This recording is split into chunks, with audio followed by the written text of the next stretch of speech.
महत्त्वपूर्ण र नयाँ काम सम्पन्न गरेका छु। मैले यस्ता खुड्किलाहरूलाई के भन्ने गर्छु भने एउटा नयाँ युगको सुरुवात। हामी ल्यान्ड म्यापिङको सन्दर्भमा अनि डिजिटल म्यापिङको एउटा न्यू एरामा प्रवेश गरेका छौँ। यो अब हिजो जसरी उही ठाउँमा पुग्नुपर्ने, त्यहीँको माटो उठाएर ल्याउनु पर्ने, त्यहीँको माटो ल्याबमा राखेर टेस्ट गर्नुपर्ने, त्यस समयबाट हामी अब गुगलबाट हेरेर, हाम्रो एप्सबाट हेरेर अथवा डिजिटल एक्सरेको माध्यमबाट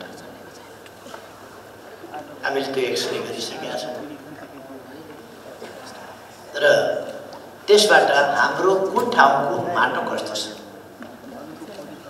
त्यो पत्ता लगाउने, थाहा पाउने, कहाँ नाइट्रोजनको कमी छ कि, फस्फरसको कमी छ कि, जिङ्कको कमी छ कि, अथवा के को कमी छ, प्राङ्गारिक तत्त्व कति छ आदि कुराहरू डिजिटल म्यापिङबाट पत्ता लगाउने, एप्सबाट हेर्न सक्ने। यदि एप्सबाट हेर्न सुरुमा अलिकति गाह्रो हुनसक्छ, अप्ठ्यारो हुनसक्छ, त्यस्तो भयो भने सम्बन्धित कार्यालय, सम्बन्धित निकायलाई टेलिफोन गरेर सोध्यो भने पनि हुन्छ। देशको कुनै भागबाट टेलिफोन गरेर किसानले मेरो माटो हेरिदिनुहोस् न भनेपछि कमसेकम सेटेलाइटको माध्यमबाट, गुगलको माध्यमबाट म्याप हेरेर त्यसलाई इन्लार्ज गरेर तपाईँ कहाँ हुनुहुन्छ, कुन ठाउँ हो भनेर सोधेर तपाईँको घर यस्तो देखियो त्यही हो भनेर, त्यो घरभन्दा कतापट्टिको माटो तपाईँले नाप्न खोजेको भनेर सोधी कुरा गरेर, संवाद गरेर तपाईँको बारीमा यो चिज कमी छ, यो चिज लगाउनुहोस् भन्न सकिन्छ। अर्थात् हाम्रो डिजिटल नेपाल तर्फको यात्रामा, डिजिटल नेपाल फ्रेमवर्कको इम्प्लिमेन्ट गर्ने कुरा सन्दर्भमा अथवा इम्प्लिमेन्टेसनको यात्रा अथवा त्यसका प्रमुख सेक्टरहरूमध्ये, त्यसका विभिन्न सेक्टरहरू छन् जसमध्ये 8वटा सेक्टरहरूमध्ये सायद मोटामोटी मूल सेक्टर 8वटा छन्। त्यसमध्ये प्रमुख कृषि, यस क्षेत्रको कृषि उपज हुनका लागि माटो चाहियो। त्यो माटो कस्तो छ, त्यसको स्वास्थ्य कस्तो छ, कुपोषणको त्यसमा कुन रोग लागेको छ, मानिसलाई जस्तै त्यसलाई एनिमिया भएको हो कि, भिटामिन डी कम्प्लेक्सको कमी भएको हो कि,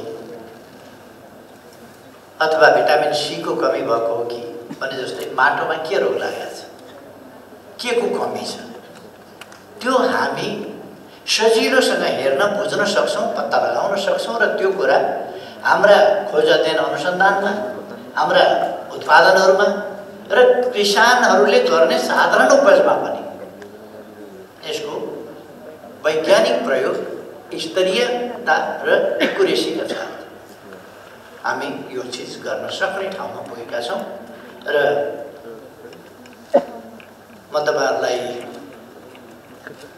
मान्य मन्त्रीज्यू लगायत, सचिवज्यू लगायत, कृषि अध्ययन अनुसन्धान परिषद लगायत यसका डिपार्टमेन्ट र यसमा रिसर्च र अरू कामहरूमा खटेर यस कामलाई सफलताको यस बिन्दुमा पुर्याउन सहयोग गर्नुहुने सबैलाई प्रशंसा गर्न चाहन्छु, बधाई भन्न चाहन्छु यो सफलताका लागि, धन्यवाद भन्न चाहन्छु। तपाईहरुले नेपाललाई यस क्षेत्रमा डिजिटल नेपालको फ्रेमवर्क इम्प्लिमेन्टेसनको क्षेत्रमा अथवा डिजिटल नेपाल निर्माण गर्ने सन्दर्भमा, आधुनिक नेपाल निर्माण गर्ने सन्दर्भमा एउटा महत्त्वपूर्ण उपलब्धि हासिल गरेर नेपाललाई एउटा नयाँ युगमा प्रवेश गराउनु भएको छ। त्यसका लागि तपाईहरुलाई म धेरै धन्यवाद दिन चाहन्छु। तपाईहरुले नेपाललाई यसरी एउटा आधुनिक नयाँ युगमा मात्रै प्रवेश गराउनु भएको छैन, दक्षिण एसियाको प्रथम राष्ट्र पनि बनाउनु भएको छ। यस मामलामा Nepal is the first nation in the Southeast. Digital mapping, soil mapping. Soil म्यापिङको डिजिटल सोयल म्यापिङ साउथ एसियामा अरू कुनै पनि देशले अहिलेसम्म सम्पन्न गरेका छैन। We are the first. धन्यवाद तपाईहरुलाई जान्छ। म योजना आयोगलाई पनि धन्यवाद भन्न चाहन्छु। यस काममा योजना आयोगको विभिन्न ढङ्गले इन्भल्भमेन्ट छ हुन्छ।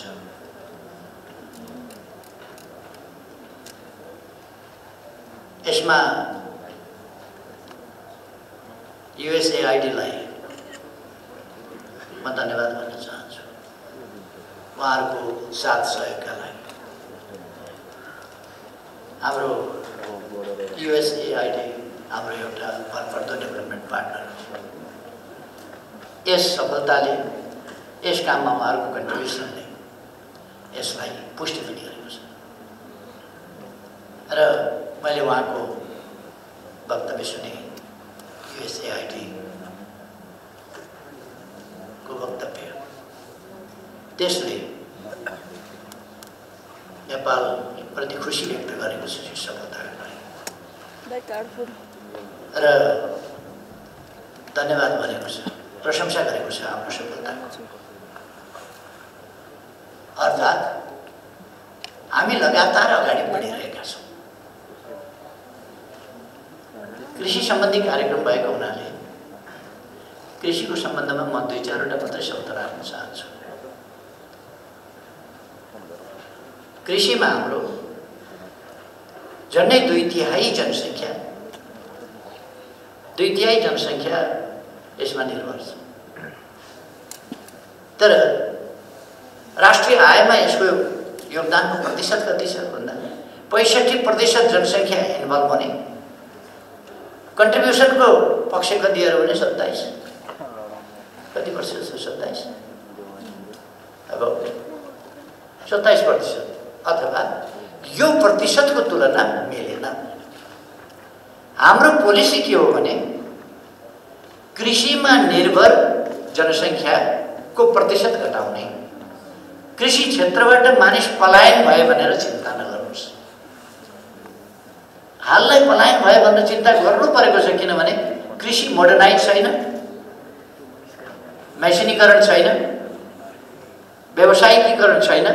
त्यसकारण पलायन हुँदाखेरि खेत बाजा रहेका छन्, बारी बाजा रहेका छन्, त्यो चिन्ताको विषय हो। तर अहिले जति प्रतिशत वस्तुतः जति प्रतिशत कृषिमा इन्भल्भ छ पपुलेसन, त्यो पपुलेसन यदि यसलाई मोडर्नाइज गर्ने हो भने त्यो पपुलेसन काफी हुन्छ, काफी भन्दा बढी हुन्छ। त्यसकारण हाम्रो नीति हो कृषिमा अल्झिएको जनसङ्ख्या जहाँ अर्धरोजगार आंशिक रोजगार बनेर अल्झिएको छ त्यसले पूर्ण आफ्नो यस्तो पिङमा चढेको छ जो मच्चिँदैन। म पनि लिङ्गे पिङ चढ्यो भने त्यस्तै हुन्छ। चढ्यो उता अरू चढ्दा परपर जान्छ, उता जान्छ, आफू चढ्दाखेरि हल्लिन्छ मात्रै। हाम्रो कृषि त्यस्तै हुन्छ। म लिङ्गे पिङ चढे जस्तै स्विङमा जाँदै जाँदैन। त्यसलाई हामीले मोडर्नाइजेसनको स्विङमा लानु पर्यो। प्रोडक्सन प्रोडक्टिभिटी बढाउने स्विङमा लानु पर्यो। त्यसो गर्यो भने त्यो पपुलेसन त्यहाँ चाहिँदैन जो कृषिमा इन्भल्भ छ अथवा कृषिमाथिको डिपेन्डेन्सी उसको छ।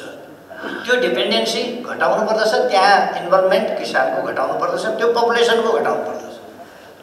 पपुलेसन अन्यत्र सिफ्ट गर्नुपर्दछ, अन्यत्र यसै सिफ्ट हुँदैन। अन्यत्र अपर्च्युनिटी क्रिएट गर्नुपर्दछ, होइन भने अरबका खाडीतिर पुग्छ पपुलेसन। अरू क्षेत्रमा हामीले यदि रोजगारीका अवसरहरू अपर्च्युनिटी, बेटर अपर्च्युनिटिज अन्यत्र, एट्र्याक्टिभ अपर्च्युनिटिज अन्यत्र हामीले क्रिएट गर्न सकेनौँ भने त्यो पपुलेसन अरूतिर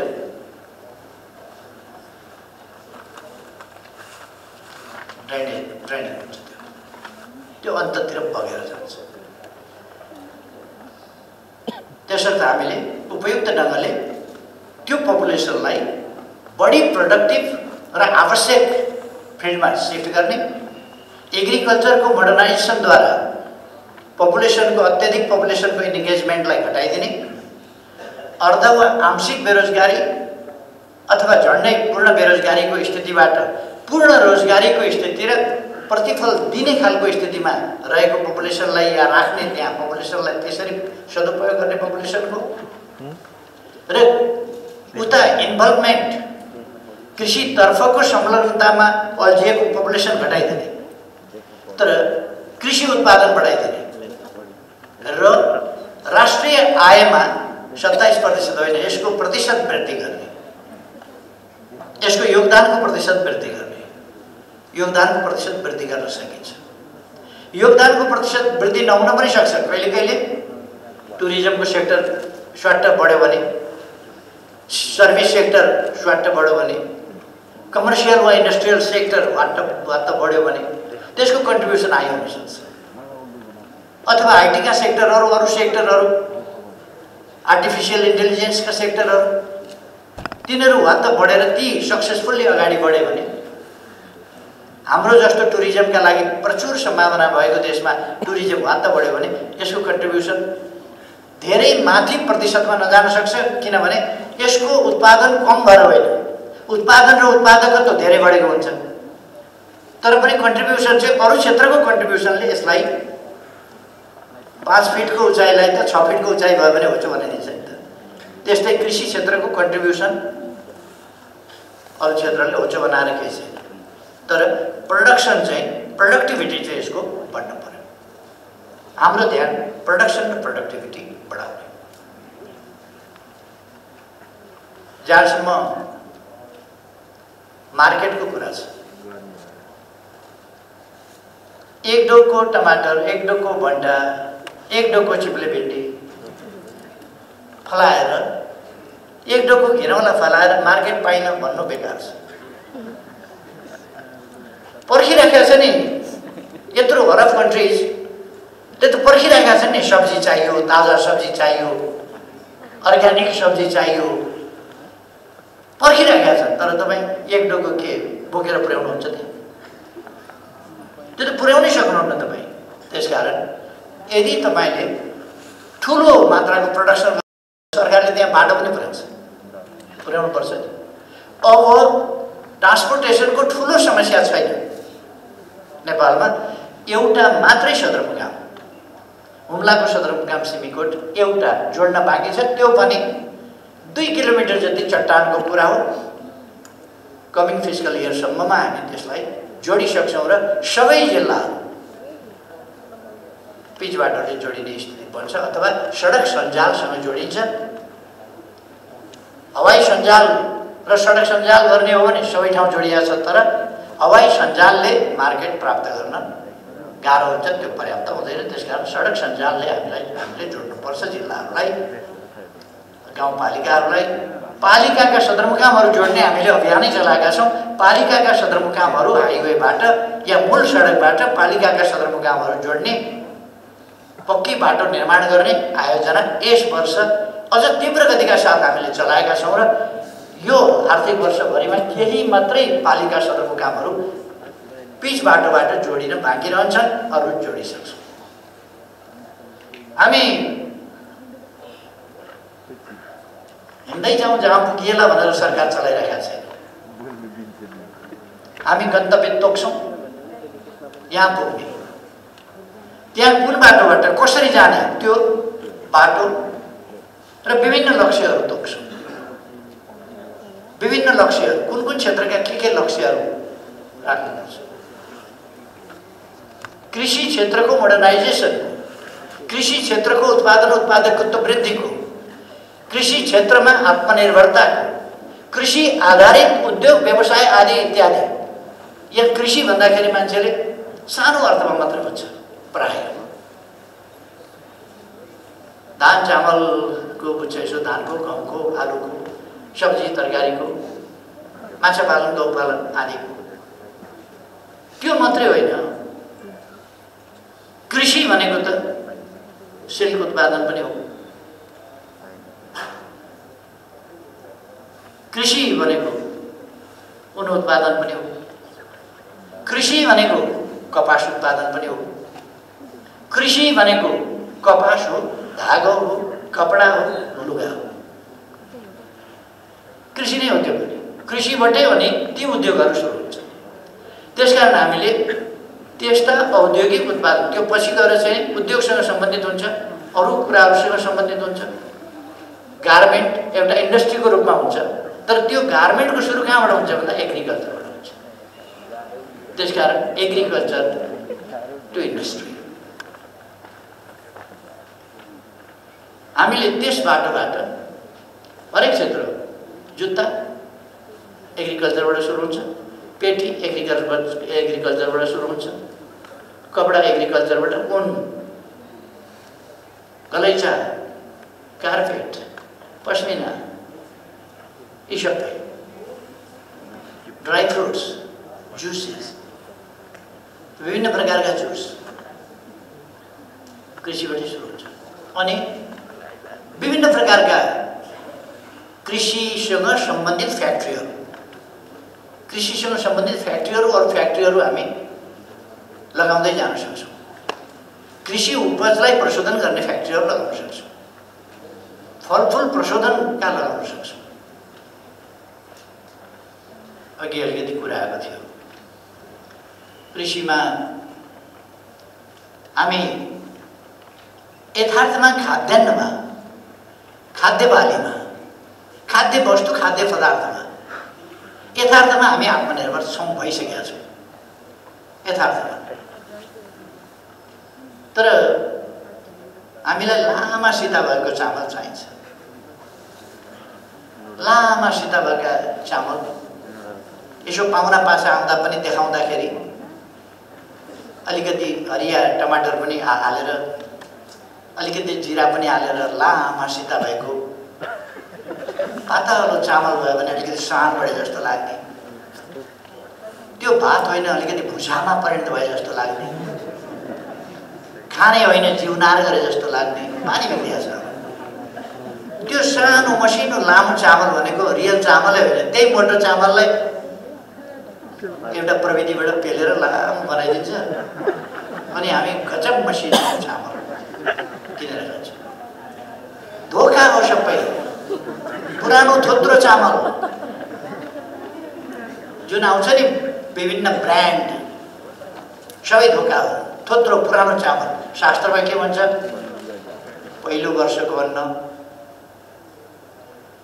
बिउका लागि राख, पहिले बिउ बचाऊ। दोस्रो वर्षसम्मको अन्न खानेकुराका लागि प्रयोग गर, पौष्टिकता रहन्छ। तेस्रो वर्षदेखि अन्न होम होमादि इत्यादिमा काम लाग्छ, अथवा त्यो खाद्य पौष्टिक तत्त्व त्यसमा अत्यन्त कम भएको हुन्छ, इत्यादिमा चरु होममा काम गर्न पुग्छ। हामी चाहिँ तेस्रो वर्षको होइन, पञ्चम वर्षको पेलेको लामो बनाएको चामल पेलेर लामो बनाएको त्यो चामल खान्छौँ। कुनै धान देख्नुभएको छ 1 इन्च लामो? अनि चामल चाहिँ 1 इन्च लामो कसरी भयो? सब प्याकेट। प्लास्टिकका चामलको पनि कुरा सुन्नुभएको होला साथीहरू। कत्रो कत्रो धोका छ यहाँ। कृपया भरेदेखि घरमा गएर घर परिवारमा सल्लाह गर्नुहोस्, लामो चामल किन्न बन्द गर्नुहोस्। काम छैन लामो। हामी एक ढङ्गले आत्मनिर्भर छौँ। अहिले हाम्रो विकासको अभियान, हाम्रो यात्रा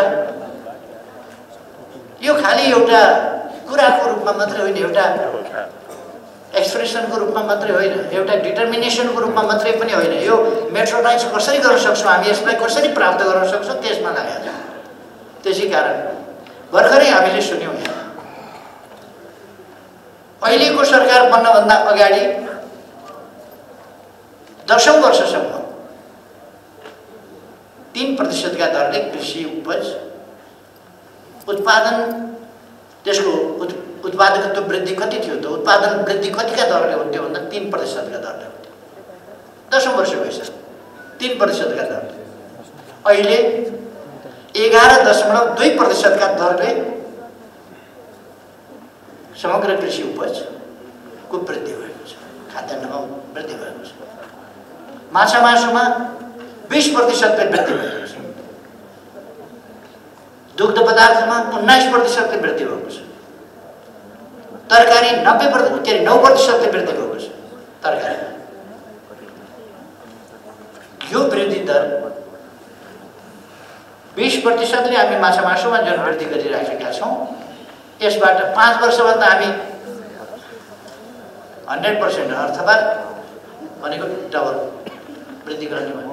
त्यसो भएपछि हाम्रो खपत क्षमताभन्दा बढी हुन्छ। त्यसो भएपछि हामीले इन्टरनेसनल मार्केट खोज्नुपर्ने हुन्छ। इन्टरनेसनल मार्केट खोज्ने कुराको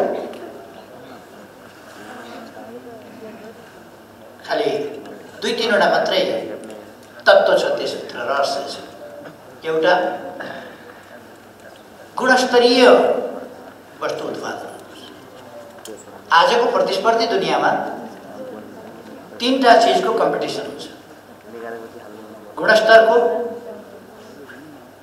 त्यो कति गुणस्तरीय छ, प्राइसको, त्यो कति रिजनेबल प्राइसमा उपलब्ध छ, तेस्रो डेलिभरीको, कतिको टाइमली तपाईँ डेलिभरी गर्नुहुन्छ। टाइमली डेलिभरी गरेन भने कृषि उपज, कपडा त केही छैन, कपडा थानमा यस सिजनमा ज्याकेट बिकेन भने राख्ने ठाउँको झन्झट मात्रै हो। फेरि अर्को सिजनमा टकटक्यायो, झुन्ड्याइदियो, नयाँ ज्याकेट फेरि बिक्छ। तपाईँ अर्को वर्ष टमाटर बेच्न सक्नुहुन्छ। सक्ने प्रविधि पनि हुन्छ, त्यसलाई कसरी रिजर्भ गर्ने, कसरी के गर्ने अहिले चलन चलेको छ नि। तपाईलाई बिकाउनु छ भने टमाटर काटेर चाना पार्नुहोस्, अलिक सुकाउनुहोस्, अचार बनाउनुहोस्। बेच्न समस्या पर्यो भने सुपरमार्केटमा पठाउनुहोस्। सुपरमार्केटले किन्न आनाकानी गर्यो भने पतञ्जलिको छाप लगाइदिनुहोस्।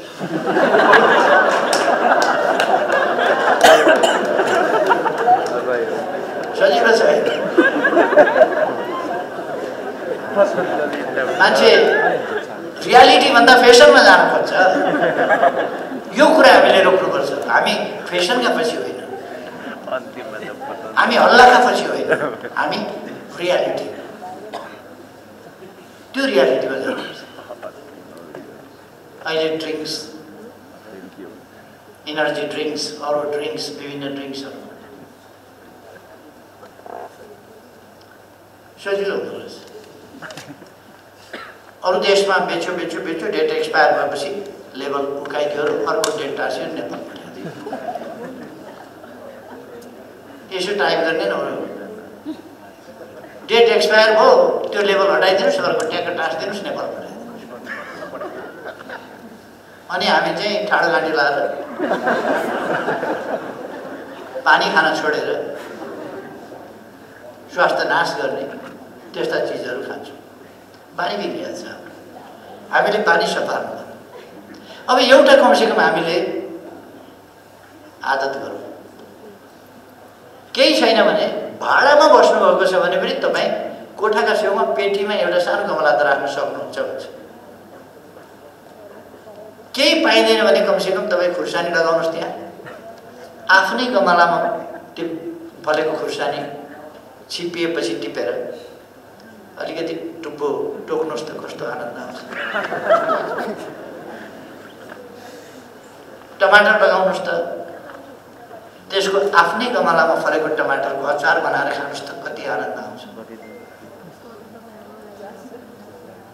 हरियै हुँदा टिपेको, काठमाडौँ आउँदा आउँदै पाकेको, तपाईँको घरसम्म आइपुग्दा बयालिन थालेको टमाटरको अचार खाने। त्योभन्दा आफ्नै गमलामा पाकेपछि टिपेर बनाएको अचारको त्यो खायो भने टेस्ट नै बिग्रियो। तपाईँहरूलाई थाहा छ, म लामो समय जेल परेको थिएँ। एकपल्ट जेलमा तेलमा बनाएको खानेकुराहरू लिएर आए एकजना साथीलाई। परिवारका सदस्यहरूले उसलाई खानेकुरा ल्याउँदाखेरि तेलमा बनाएको खानेकुरा लिएर आए। अनि मलाई पनि खानेकुरा दिए, खाएँ मैले। किन तेल अलिक गनाए नि भने मैले। अनि पेट मिची हाँस्यो खुबसँगले त्यो साथी। कति वर्ष भयो अरे सर जेल बस्नुभएको? शुद्ध तेल नखाएको त्यति वर्ष भएछ। शुद्ध तेलको गन्ध आउँदाखेरि अनौठो भयो। तपाईँले शुद्ध तेलको बास्ना तपाईँले बिर्सिसक्नु भएको छ। मैले यसो सम्झेँ हो, म सानो छँदाखेरि खाएकै तेलको बास्ना हुन्थ्यो, अर्थात् ओरिजिनल तेल। हामी त्यस्तै भएका छौँ, ओरिजिनल तेल चाहिँ बनाउँछ। साँच्चैको गाई भैँसीको दुध खायो भने पनि हामीलाई गनाउन सक्छ, किन डेरीको खाने बानी परेको छ नि त। डेरीको दुध आजै दुहेको हुन्छ र, तर हामीलाई चाहिँ अलिकति अब त्यतैपट्टि बानी परेको छ। खै तर दुध बिग्रिहाल्दैन, त्यस कारण डेरीको दुध खायो हुन्छ। फेरि त्यसको आफ्नो त्यसलाई पास्चराइज गरे हुन्छ, त्यसको आफ्नो विधि छ, प्रक्रिया छ, त्यसलाई सुरक्षित ढङ्गले राखेको हुन्छ, त्यसकारण त्यो खाए हुन्छ। खैर मैले भन्न खोजेको के हो भने हामी एउटा ठुलो अभियानमा छौँ, ठुलो स्केलमा उत्पादन गरौँ। अब हाम्रो कृषिको ट्रेन्ड ठुलो स्केलमा गाउँका मान्छेहरूलाई सङ्गठित गरेर सहकारी मार्फत हुन सक्छ, अथवा यसै किसानहरूको अलुम्नी त विभिन्न प्रकारका अलुम्नी बनेका छन् नि, अलुम्नी जस्तै बनाइदियो भने एउटा कुनै सङ्गठन होइन, तर एकै प्रकारको बाली लगाउने एउटा समझदारी। एकै प्रकारको एक ठाउँमा बाली लगायो भने 1 बोट शुद्धला तपाईँले बेच्ने ठाउँ पाउनुहुन्न। 10,000 बोट शुद्धला लगाउनु भयो भने तपाईँले विश्वभरि बजार पाउनुहुन्छ। लाखौँ बोट लगाउनु भयो भने विश्वभरि पाउनुहुन्छ। तपाईँले करोडौँ बोट शुद्धला लगाउनुपर्छ, विश्वभरि पाउनुहुन्छ। आँपका लिचीका मार्केट क्यानाडा छ, रसिया छ, अफ्रिका छ, अस्ट्रेलिया छ, थुप्रो छन्, युरोपभरिका देश छन्। आँपको टेस्ट मालदा, अरू मालदादेखि अरू विभिन्न प्रकारका आँप, ताजा ताजा टेस्टका पाकेका आँपहरू पुर्याइदियो भने तिनीहरू खुसी हुँदैन। त्यो हामीले पुर्याउन सक्नुपर्छ, तर त्यो सानो स्केलमा पैदा गरेर हामीसँग उत्पादन गर्न सक्छ। सब्जी आदि इत्यादिका लागि हामीसँग अरबका देशहरू छन्, अरू थुप्रो देशहरू छन्। सब्जी उत्पादन नहुने देशहरू छन्, त्यस्ता देशहरूमा हामी पठाउन सक्छौँ। अथवा हाम्रा लागि विश्व बजार खुल्ला छ। दुईतिर छिमेकीहरू नै हाम्रा ठुला पपुलेसनहरू छन्, ठुलो जनसङ्ख्या भएका छिमेकी, बजारको कमी हुँदैन, हामी उत्पादन गर्दैनौँ। हामी उपभोक्ता छौँ, सुपरमार्केटहरू छन्, हाम्रो उत्पादन केही पाइन्छ त्यहाँ सुपरमार्केटमा? केही पनि पाइँदैन। हाम्रो उत्पादन कोही कोही पाइयो भने कोही पतञ्जलीको लेबल टाँसेका के अचार सचार यताउता, अलिकति जुत्ता, अलिकति अन्डा, अलिकति कुखुराको मासु, केही हामीले उत्पादन अलिकति बजारसम्म पुर्याउने गरेका छौँ। नत्र भने हामी व्यापार भनेको के ठान्छौँ? जापानिज गाडी ल्याउने, यहाँ सोरुम खोल्ने, यहाँ चाहिँ डिलर हुने, अनि त्यसलाई व्यापार, उसको सामान ल्यायो बेच्यो, अलिकति त्यसबाट मार्जिन राखेर खायो अथवा कमिसन एजेन्टको रूपमा काम गर्यो, व्यापारहरू त्यो। खास व्यापार त्यो हो जो तपाईँ उत्पादन गर्नुहुन्छ र अरूलाई बेच्नुहुन्छ। बेच्नु व्यापार हो, किन्नु के व्यापार हो? मैले यो टोपी किने, व्यापार गरेँ हो र? किनेर लाग्यो टोपी, यो कोट पनि किनेर लाग्यो कि व्यापार गरे हो? जुत्ता किनेर लाग्यो, किनेर खानु, किनेर लाउनु व्यापार हो र? आफ्नो उत्पादन अरूलाई बेच्नु चाहिँ खास व्यापार हो। अब हाम्रो व्यापारिक क्षेत्र पनि यसरी प्रोत्साहित भएको छैन। त्यो व्यापार के हो बुझोस् र व्यापारमा लागोस्। उद्योग, मूलतः हाम्रा उद्योगहरू हाम्रा उत्पादनका निम्तिका उद्योग रोजगारीका अवसर सृजना गर्ने र उत्पादन गर्ने। मैले लगानीका मुख्य क्षेत्र पनि त्यसलाई भनेको छु, कि त इन्फ्रास्ट्रक्चरमा, कि शिक्षा र स्वास्थ्यमा, कि चाहिँ यस्ता कुराहरूमा। रोजगारीका अवसर सिर्जना गर्ने र उत्पादन वृद्धि गर्ने यस्ता कुराहरूमा लगाउँ। हाम्रो लगानी त्यसमा गरौँ जसले हाम्रो जनसङ्ख्यालाई रोजगारयुक्त बनाउँछ, सबल सक्षम बनाउँछ, शिवयुक्त बनाउँछ र उसको आत्मविश्वास जगाउँछ र उसलाई एउटा आनन्दी जीवन आफ्नो उत्पादन जस्तो। त्यो किसान जसलाई खाना लाउन पुग्छ बडो प्रसन्न हुन्छ, किनभने ऊ आफ्नो उत्पादन खाएर बाँचेको हुन्छ। त्यसकारण ऊ एकदम प्रसन्न चित्त हुन्छ। जसलाई खाना पुग्दैन, साह्रै थोरै छ, उसको खानाको चिन्ता त्यहाँ फेरि समस्या छ त्यहाँ। त्यसकारण हामीले त्यो वर्गलाई पनि आफ्नो लक्षित वर्गभित्र राख्नु पर्दछ, जो उसँग या त पर्याप्त जमिन छैन या जमिन भए पनि उसले उत्पादन कसरी गर्ने भन्ने कुराको राम्रो मेलो पाएको छैन, अथवा त्यो उत्पादनलाई अगाडि बढाउनका लागि उसँग अरू लगानी गर्ने पुँजी लगायतका कुराहरू छैन। त्यसकारण पुँजीको सहयोग सरकारले गर्छ। अनुदान हामी दिन्छौँ, तर अब अनुदानको प्याटर्न हाम्रो के हुनुपर्दछ भनेदेखि सामूहिक रूपमा दिने अनुदानमा एउटा व्यक्तिलाई यस्तो दिने जो विभिन्न विकृतिमा गएर त्यो बल्झियोस्, त्यो प्रतिफल वास्तवमा देशले नपाओस्, जनताले नपाओस्, खुदै व्यक्तिले नपाओस्, अथवा सिधैमा पाएको पैसा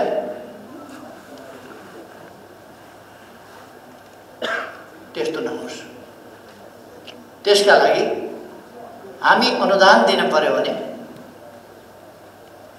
अनुदान दिन पर्दा बिउ बिजन राम्रो खालको बिउ बिजनमा लगानी गर्छौँ, त्यो हाम्रो अनुदान।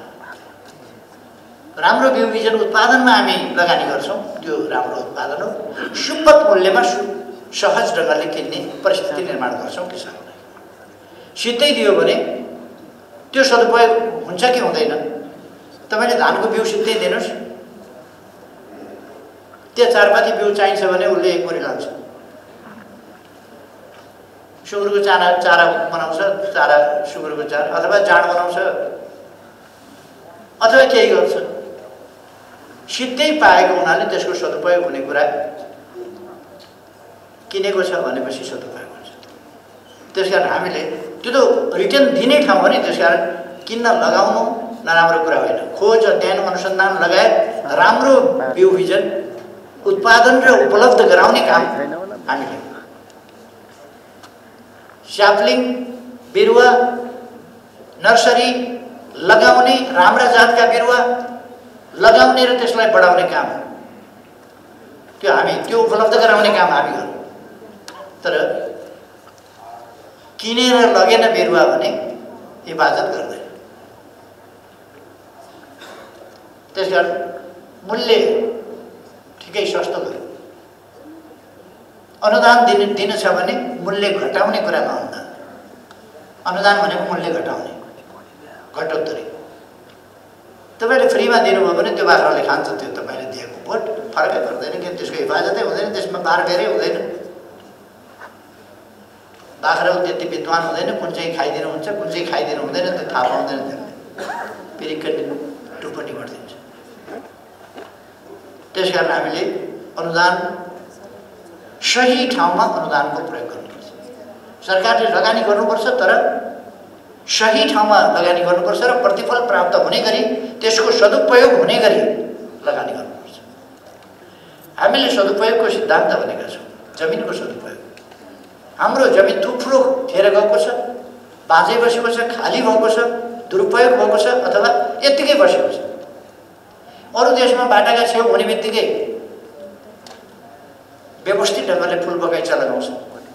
कमसेकम हाम्रो किसानले व्यवस्थित फुल बगैँचा नहोस्, त्यसमा माली हामी नराखौँ। सयपत्रीका बिरुवा रोपिदिए हुन्छ, बिउ छरिदिए हुन्छ, त्यहाँ ढकमटक्क फल्छ, दसैँ तिहारमा बेचिदियो भने हुन्छ नि बजार लगेर। सबैले लगाएको हुँदैन, फुल त चाहिन्छ मान्छेलाई, त्यो बिक्री हुन्छ। बाटाको छेउ कसरी दाबी पनि गर्दैन। बाटाका छेउहरूमा मेवाहरू, केराहरू आदि लगाउन सकिन्छ। त्यस्ता अनेक कुराहरू खुर्सानी लगाउन सकिन्छ। बाटाका छेउका खाली जमिनमा खुर्सानी लगाइदियो भने तपाईँको जमिन पनि बिग्रिँदैन, केही पनि बिग्रिँदैन, केही नोक्सान गर्दैन, त्यसले त्यो खुर्सानी फल्छ। त्यहाँ नजिक बस्ने किसानले त्यसलाई कारोबार गर्छ, बेचोस्, आम्दानी त भयो उसको।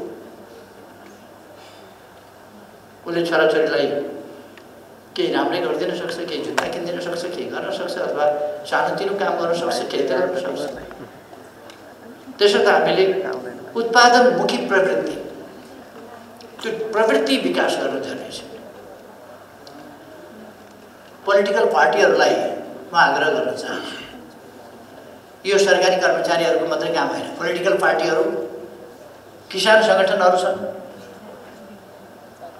खाद्य सम्प्रभुताको कुरा हामी गरिरहेका छौँ, इन्टरनेसनल गोष्ठी सेमिनार्स अनेकमा भाग लिइरहेका छौँ, खाद्य सम्प्रभुताका कुरा गर्छौँ। तर खाद्य सम्प्रभुताको बृहत्तर र वास्तविक अर्थ खालि खाना पाउनुपर्छ भन्ने मात्रै होइन, त्यो एउटा बेसिक कुरा त सधैँ छ। त्यसबाहेक वैयक्तिकदेखि लिएर राष्ट्रको आफ्नो रोयल्टीदेखि लिएर आफ्नो त्यो स्वामित्व स्थापित गर्ने कुरा, हाम्रा ट्रेडिसनल उत्पादनहरूको, ट्रेडिसनल चिजहरूको त्यसको स्वामित्व दाबी गर्ने कुरादेखि लिएर थुप्रो क्षेत्रहरू छन् जहाँ हामीले काम गर्नु छ। हाम्रो युवा जगतको मनोविज्ञान, श्रमलाई माया गरौँ भनेर मात्रै हुँदैन। एकपल्ट उसलाई हामीले एक बाली बिरुवा लगाउनेसम्म पुर्यायौँ भने, एउटा कुनै युवालाई आधुनिक ढङ्गले खेती गर्ने, बिरुवा लगाउने, बिउ माटो पनि रोप्ने ठाउँमा पुर्यायौँ भने र त्यो रोपेर उसले रोपेको बिरुवा उम्रिएको त्यो युवाले देख्यो भने, त्यो किसानले देख्यो भने, त्यसपछि त्यो छोड्न सक्दैन। त्यसपछि त्यसप्रति त्यो दिनै पछि उसले हेर्छ, दिनै पछि बढ्दै जान्छ, दिनै पछि एउटा पातका ठाउँमा, सुइरोका ठाउँमा दुईटा पात भएर निस्किन्छ, दुईटा पातका ठाउँमा तीनटा चारवटा गर्दै हेर्दा हेर्दै हाँगा यसो हाल्छ, त्यसले गर्दा गर्दै त्यो फुल्न थाल्छ, गर्दा गर्दै त्यो फल्न थाल्छ, अनि त्योसँग उसको चाहिँ सम्बन्ध बढ्छ। र त्यो मास स्केलमा जब जान्छ, त्यो उसको आनन्दको मात्रै होइन, आम्दानीको पनि विषय हुन्छ। जब आनन्द र आम्दानीको दुईटै विषयको सङ्गम हुन्छ, त्यसपछि ऊ त्यसबाट डिट्याच हुने सक्छ। त्यसकारण हामीले यो प्रवृत्तितर्फ हामीले विकास गरेर लिएर जानुपर्छ। हामी नेक्स्ट इयर 2022 सम्ममा, 2022 सम्ममा एलडिसीबाट डेभलपिङ कन्ट्रीमा ग्रेजुएसन गर्दैछौँ। त्यसका निम्ति हामी त्यो टार्गेट हाम्रा लागि सहयोगी छ विकासका प्रयासहरूलाई अगाडि बढाउनका लागि। त्यसकारण हामी त्यसमा जान चाहिरहेका छौँ र हामी जान्छौँ। अर्को सन् 2030 सम्ममा हामी दिगो विकास लक्ष्यहरू हामी त्योभन्दा अगाडि नै पुरा गर्दैछौँ। दिगो विकास लक्ष्यहरू, विकासका सूचकाङ्क, ती चाहे मानव विकास सूचकाङ्क हुन् वा विभिन्न सेक्टरल सूचकाङ्क, 17वटा लक्ष्यहरू हुन् अथवा अरू बाँकी उपलक्ष्यहरू हुन्, यी सबै हामी पुरा गर्न सक्छौँ र हामी यस दिशामा पनि तीव्र गतिले अगाडि बढिरहेका छौँ र दुनियाँ आश्चर्यचकित भइरहेको छ। विश्व ब्याङ्कले हामीलाई यत्तिकै हाम्रो इकोनोमिक डेभलपमेन्टको रफ्तारलाई हेरेर, हाम्रा प्रयासहरूलाई हेरेर यत्तिकै राइजिङ स्टार भनेको त यत्तिकै होइन नि। इकोनोमिक डेभलपमेन्टका प्रयासहरूमा, इकोनोमिक डेभलपमेन्टको क्षेत्रमा नेपाल एउटा राइजिङ स्टार हो। यो मेरो भनाइ होइन, वर्ल्ड ब्याङ्क हो। वर्ल्ड ब्याङ्कले हामीलाई त्यसरी रेकगनाइज गरेको छ। भर्खरै हामीले USAID को भर्सन सुन्यौँ। कति मुक्त कण्ठले हाम्रो प्रशंसा गरेछ। साउथ एसियामा प्रथम देश बनेको छ नेपाल, खुसी व्यक्त गरेको छ, हाम्रो सफलतालाई एप्रिसिएट गरेको छ। यी कामहरू हामीले गर्नु छ। यो अरूलाई देखाउनका लागि होइन, ती टार्गेटहरू निर्धारण गरेर हामी जाँदाखेरि हामीले पनि टार्गेट त निर्धारण गर्नु पर्थ्यो नै। हाम्रो 15औं पञ्चवर्षीय योजनाको टार्गेट छ, हाम्रो विक्रम सम्वतको सन् 2049 सम्मको 2100 पुग्दासम्मको टार्गेट छ, जसका लागि अब हामीसँग 22 वर्ष मात्रै बाँकी छ। यी 22 वर्षका टार्गेट, जुन टार्गेटहरू हामीले तोकेका छौँ ती हामी पुरा गर्न सक्छौँ। हामी अर्को वर्षबाट डबल डिजिटको आर्थिक वृद्धि दरमा अर्को वर्षबाट प्रवेश गर्छौँ। कतिपय मान्छेहरू आत्या छन् यो विकासको लहर देखेर।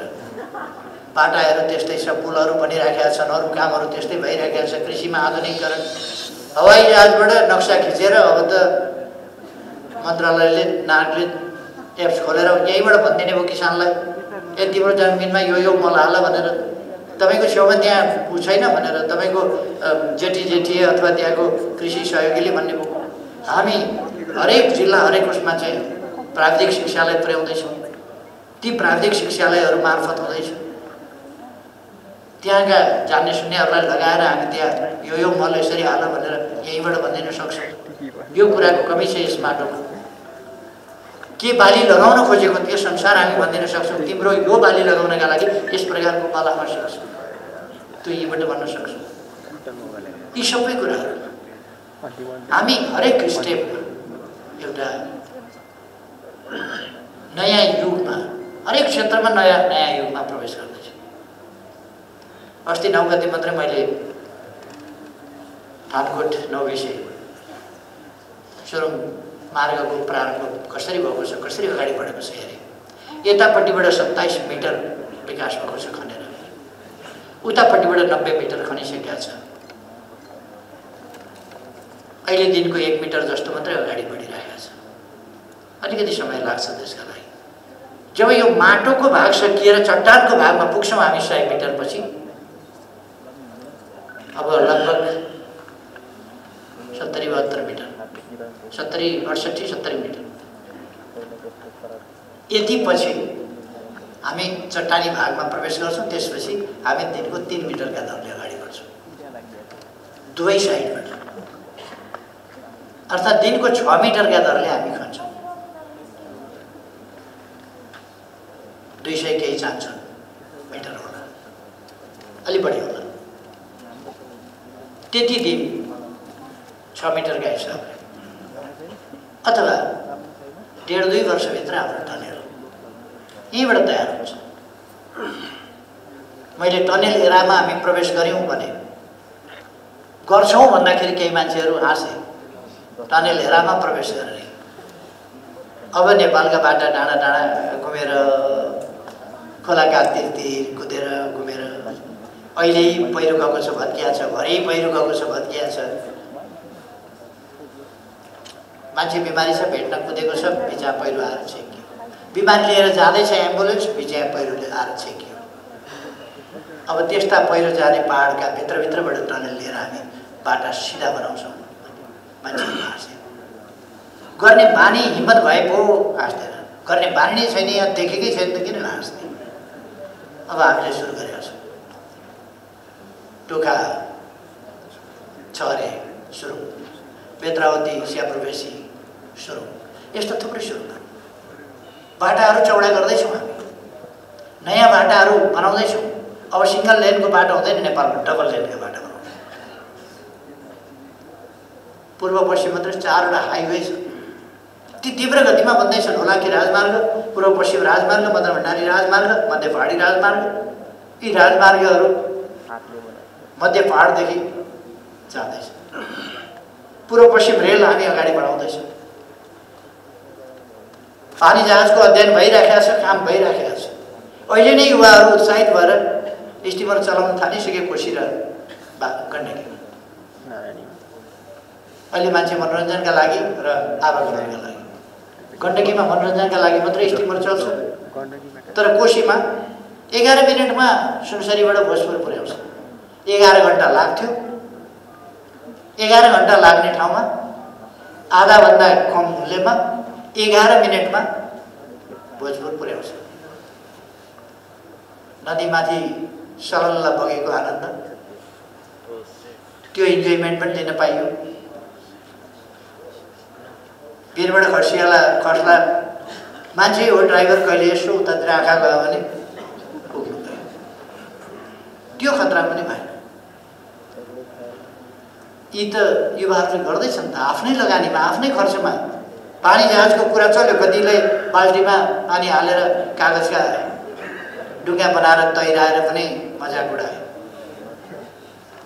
अब हामी हाम्रो झन्डा भाग त गङ्गामा कुदाउँदैछौँ, कोशी गण्डकीमा कुदाउँदैछौँ। विकास गर्दा भन्ने कुरा हो। अहिले हामी एक दिनमा 5.7 किलोमिटर बाटो, double lane, 4 lane, 6 lane, 5.7 kilometre बाटो हरेक दिन पिच गर्दैछ। अहिले यो वर्षको मात्रै हिसाब गर्ने हो भने वर्ष दिनमा हामी अहिले दिनको कुरा गर्छौँ, महिनाको होइन। दिनमा कतिवटा जरुरी पुल बन्यो, कति दिनमा। पहिले जग्गा यहाँ रोपनीमा जग्गाको मोलतोल हुन्थ्यो, अहिले आना हुन्छ नि। त्यस्तै पहिले वर्ष महिनामा कति भन्ने कुरा हुन्थ्यो। वर्षमा 10 किलोमिटर बाटो कालोपत्र हुन्थ्यो, अहिले दिनमा 5.7 किलोमिटर बाटो कालोपत्र हुन्छ। गति त्यो छ।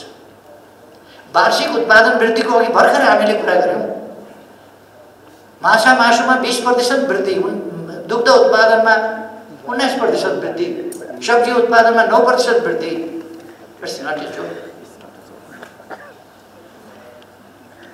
केही भएन एक थरी कराउनेहरू कराएका छन्, बम्बु बजाएका छन्। मान्छेहरूको मनोवृत्ति बच्चामा लाग्छ कहिले। अघि पद्माजीले कसो कुरा गर्नुभयो।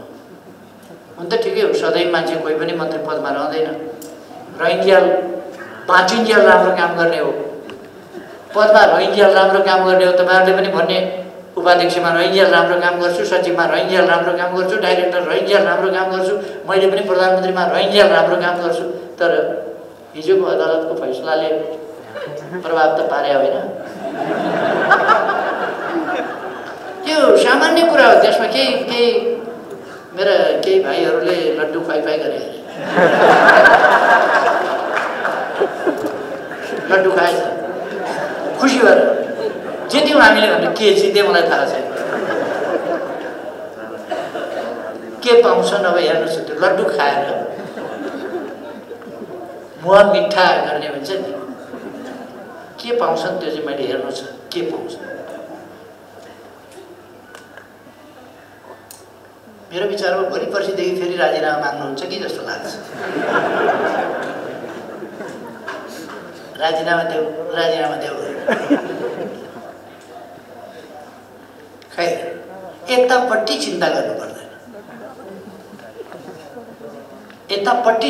पर्दैन, वो मान्छे कति बेर हार्ट एट्याक भएर मर्न सक्छ, ब्रेन हेमरेज भएर मर्न सक्छ, गाडी ठोकिएर मर्न सक्छ, प्लेन झरेर मर्न सक्छ। जिन्दगीको कुनै ठेगान छैन। जबसम्म बाँचिन्छ तबसम्म राम्रो काम गर्ने हो। मरेपछि न मान्छे बेइमान हुन सक्छ, न इमानदार हुन सक्छ। मरेपछि केही अर्थ छैन। बाँचिन्जेल इमानदार हुने, गतिशील हुने, राम्रो काम गर्ने, त्यही हो। जबसम्म जुन जिम्मेवारी लिएको छ तबसम्म।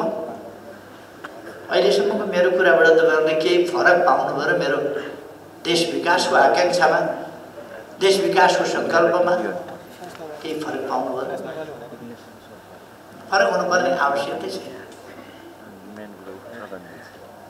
यो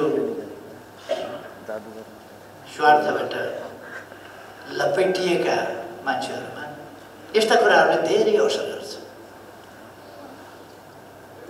मैले भन्ने गर्छु, मैले भन्ने गरे मेरो आफ्नो होइन, शास्त्र हो।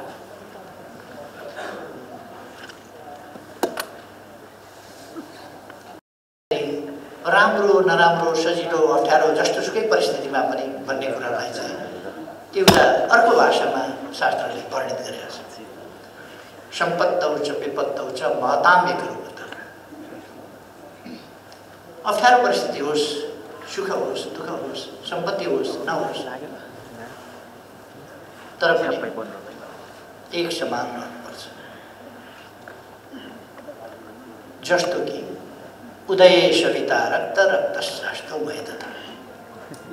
उदाउने खुसियालीमा पनि सूर्य रातै भएर उदाउँछ, अस्ठाउनु पर्दाको दुःखमा पनि रातै भएर मुस्कुराएर अस्ताउँछ। हामी जन्मिँदा सायद सांसारिक दुःख पाइने धरतीमा आइयो भनेर रोएको हो क्या? हरेक बालक जन्मिने बित्तिकै रोन्छ, मर्दा कोही पनि रुँदैन। हामीले आफ्नो कर्तव्य पालना गर्ने हो र हामी दृढताका साथ यो देश बनाइ छोड्ने सङ्कल्पमा अगाडि बढ्छौँ। बनाइ छोड्ने सङ्कल्प, यो देश समृद्ध बनाइ छोड्छौँ, यस देशका जनतालाई सुखी बनाइ छोड्छौँ। कृषि क्षेत्रको यस क्षेत्रमा उलटफेर ल्याउँछौँ। त्यसै गरेर उद्योग क्षेत्र, अरू क्षेत्र हरेक दिन उद्घाटन भइरहेका छन्, शिलान्यास भइरहेका छन्, काम सम्पन्न भइरहेका छन्। पुल बनेर उद्घाटन भयो, उद्घाटन भएको शिला त्यहाँ कसैले राखेछ। पुल बनाउने अनि त्यहाँबाट चाहिँ यहाँ शिलालेख राख्ने भनेर शिलालेख चाहिँ तोडिदिएछ। बहादुरहरू शिलालेख तोडिदिए, किनभने पुल बनाउने शिलालेख। मलाई पुल भत्काएनन्, धन्यवाद दिन्छु। पुल भत्काएनन्, धन्यवाद। शिलालेखको केही मतलब छैन। त्यहाँ किन भत्काएको भने मेरो नाम लेखेर रहेछ अरे, उद्घाटन गरेर। मेरो नाम त गौतम बुद्धको नाम सम्झिन्छन्। गौतम बुद्धदेखि यताका कति पुस्ता, कति हजार, कति लाख, कति करोड मान्छे कति जन्मिए, कति मरे, कसले नाम सम्झिएको छ? एउटा गौतम बुद्धको सम्झिन्छन्। अथवा इतिहासमा कहिले कहिले यस्तो एउटा मान्छे हुँदो रहेछ जसलाई सम्झिँदो रहेछ। अरू मान्छे त कति प्रधानमन्त्री भयो होला, कसले सम्झिएको छ? कति राजा महाराजा भयो होला, कति राष्ट्रपति भयो होला, कति सम्राट भयो होला, कति के भयो होला, कसले सम्झिएको छ? त्यसकारण यो अनन्तकालसम्म मलाई तपाईँहरूले सम्झिरहनु हुन्छ भन्ने कुनै भ्रम छैन। मलाई तपाईँहरूले सम्झिरहनुहुन्छ भने सम्झिरहनु तपाईँहरू बाँच्नुहुन्छ भन्ने पनि भ्रम छैन। अनि मलाई कुनै म भ्रमहरूबाट मुक्त मान्छे हुँ, कुनै भ्रम नभयो। त्यसर्थ हामी हाम्रो कर्तव्यमा जोड्छौँ र देश बनाउँछौँ। यो सङ्कल्प निरन्तर अगाडि बढ्छ। अहिले धेरै कुरा भनेर मान्छे फेरि तर्साउने काम गर्नु पनि ठिक छैन। अहिले यो सरकार छ, सरकार रहन्छ। विकासको क्रम अगाडि बढिराखेका छन्, अगाडि बढ्छ। तपाईँहरू विकासको मार्गमा निश्चिन्त निष्फिक्री ढङ्गले अगाडि बढ्नुहोस्। तपाईँहरूका यी उपलब्धिहरूका लागि म धन्यवाद भन्न चाहन्छु। फेरि पनि धेरै धेरै बधाई छ तपाईँहरूलाई सफलताका लागि। सफलता प्राप्त गर्दो रहेछ। कतिवटा साइन्टिस्ट काम गर्दा गर्दा गर्दा खोज गर्दा गर्दा सफल नभइकन बिर्सन, त्यसबाट फेरि सुरु गरेर अर्काले सफलता प्राप्त गर्छ। अर्को जेनेरेसन परिवर्तन पर्दो रहेछ।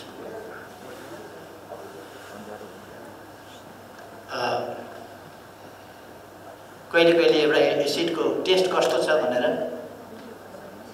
एउटाले यसो चाखी हेरेर यस लेखो, अर्काले फेरि कन्फ्युजन भयो स्विट कि सावर। यस्ता लेख हो, त्योभन्दा बढी लेख्न पाएन।